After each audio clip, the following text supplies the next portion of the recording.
Assalamualaikum warahmatullahi wabarakatuh. Perkenalkan, saya Dina Farida Putri, mahasiswa program Permata Sakti dari Universitas Jenderal Sudirman yang mengikuti mata kuliah ICM di Universitas Bengkulu.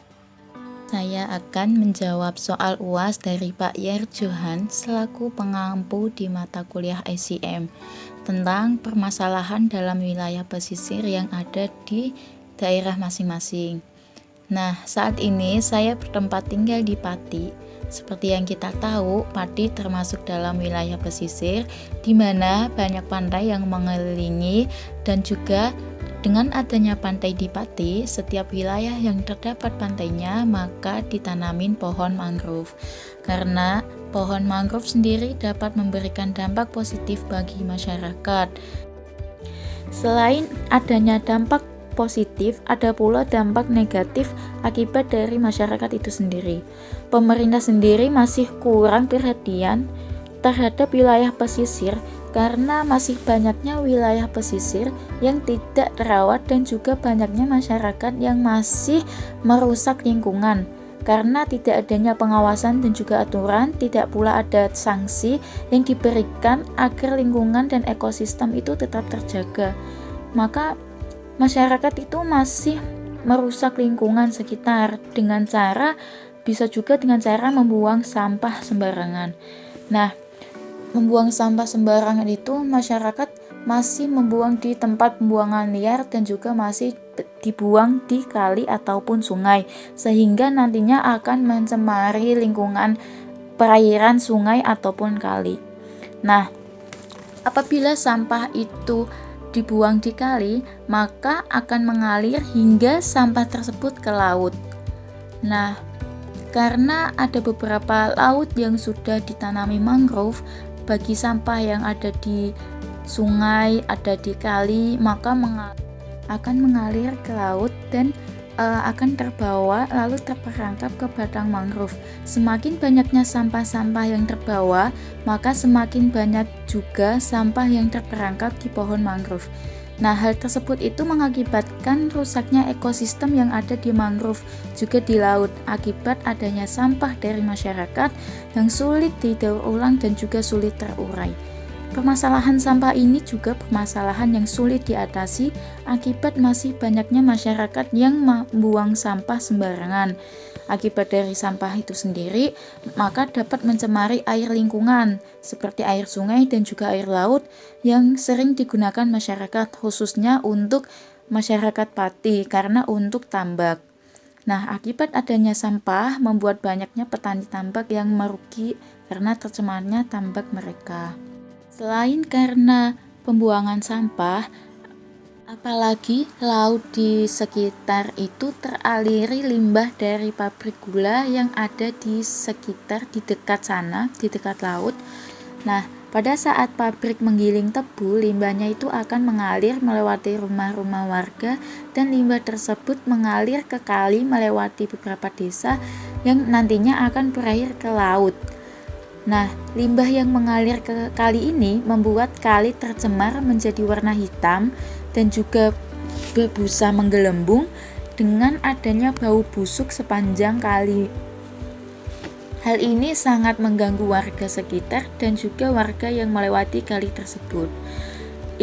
Banyak pula ikan dan juga biota lainnya terkena dampak dari limbah tersebut. Selain ikan, selain terkena dampak dari sampah dan juga limbah pabrik, mangrove pula banyak yang rusak dan mati akibat dari tangan masyarakat sekitar. Karena mangrove-nya itu banyak ditebangi oleh masyarakat sekitar untuk kepentingan pribadi. Nah, hal ini terjadi karena kurangnya perhatian pemerintah dan juga masyarakat sekitar agar dapat menjaga lingkungan dan juga kelestariannya. Solusi dari permasalahan yang ada yaitu masyarakat harus dapat memilah-pilah sampah antara yang dapat didaur ulang ataupun tidak dapat didaur ulang. Masyarakat dilarang atau tidak diperbolehkan membuang sampah di tempat liar atau di kali atau sungai, dan juga pemerintah dan masyarakat wajib untuk bersama-sama menjaga lingkungan sekitar agar tetap lestari. Adanya sanksi atau denda yang tegas itu perlu, karena hal itu tuh dapat membuat warga dan juga pemerintah untuk tidak melanggar aturan tersebut. Untuk limbah pabrik sendiri, pihak pabrik harus membuat IPAL, karena hal itu tuh wajib. Setiap pabrik itu harus membuat IPAL agar limbah dapat diolah dan tidak mencemari lingkungan lagi. Karena hal itu, pihak pabrik dan juga pemerintah dapat berinisiatif membantu mengurangi dampak negatif yang terjadi. Perlunya sanksi dan juga aturan yang tegas agar semua masyarakat mentaati dan juga tidak melanggar. Masyarakat dan juga pemerintah harus ikut menjaga kelestarian dan agar dapat dijadikan objek wisata untuk lautnya, sehingga dapat mengenalkan Pati ke seluruh Indonesia akan lautnya yang indah, dan juga ikut mensosialisasikan untuk warga sekitar, dapat mensosialisasikan tentang kesadaran akan pentingnya kebersihan lingkungan pesisir. Untuk pertanyaan yang kedua, yaitu apakah pengelolaan wilayah pesisir terpadu dan dimensi apa saja yang bisa membuat pengelolaan pesisir tersebut menjadi terpadu. Pengelolaan wilayah pesisir merupakan proses pengelolaan yang menimbulkan hubungan timbal balik antara kegiatan pembangunan untuk masyarakat setempat dengan lingkungan atau alam yang berpotensi dalam kegiatan di pesisir. Pengelolaan wilayah pesisir dilakukan secara terpadu agar pengelolaannya saling mendukung antar sumber daya alam dengan potensi-potensi yang ada di sekitar pesisir untuk masyarakat setempat. Nah, untuk mencapai hal tersebut diperlukannya beberapa pendekatan atau bisa dinamakan dengan dimensi. Yang pertama yaitu dimensi sektoral. Dalam perencanaan, perlu adanya koordinasi tugas, wewenang, dan juga tanggung jawab antar sektor atau instansi secara horizontal dan juga vertikal. Nah, koordinasi ini dilakukan dengan masyarakat dan juga pemerintah setempat. Pemerintah itu nantinya yang akan menentukan kebijakan-kebijakan untuk wilayah pesisir, dan masyarakat nantinya itu harus wajib mentaati dan juga menjalankan kebijakan-kebijakan yang sudah ditentukan oleh pemerintah setempat.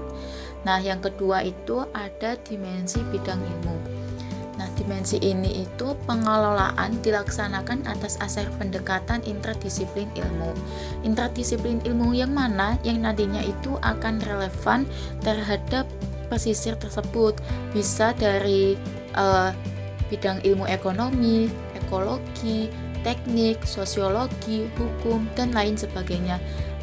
Bidang ilmu yang relevan nantinya itu yang dapat mengelola wilayah pesisir itu menjadi lebih baik. Nah, untuk yang ketiga ada dimensi keterkaitan ekologis. Pengelolaan itu juga harus memperhatikan segenap keterkaitan ekologis yang ada di wilayah pesisir yang nantinya dapat mempengaruhi suatu wilayah pesisir tersebut. Nah, karena wilayah pesisir itu tidak pernah lepas dari biota ataupun ekosistem laut yang nantinya itu pula harus diperhatikan untuk kelestariannya. Nah, untuk mencegah adanya konflik dan ketidakseimbangannya dalam pengelolaan wilayah pesisir, agar tercapai keterpaduan dan juga tujuan pengelolaan tercapai, maka ketiga dimensi tersebut itu harus dilakukan dengan baik dan juga benar. Maka ketiga dimensi tersebut harus dilakukan dengan baik dan juga benar.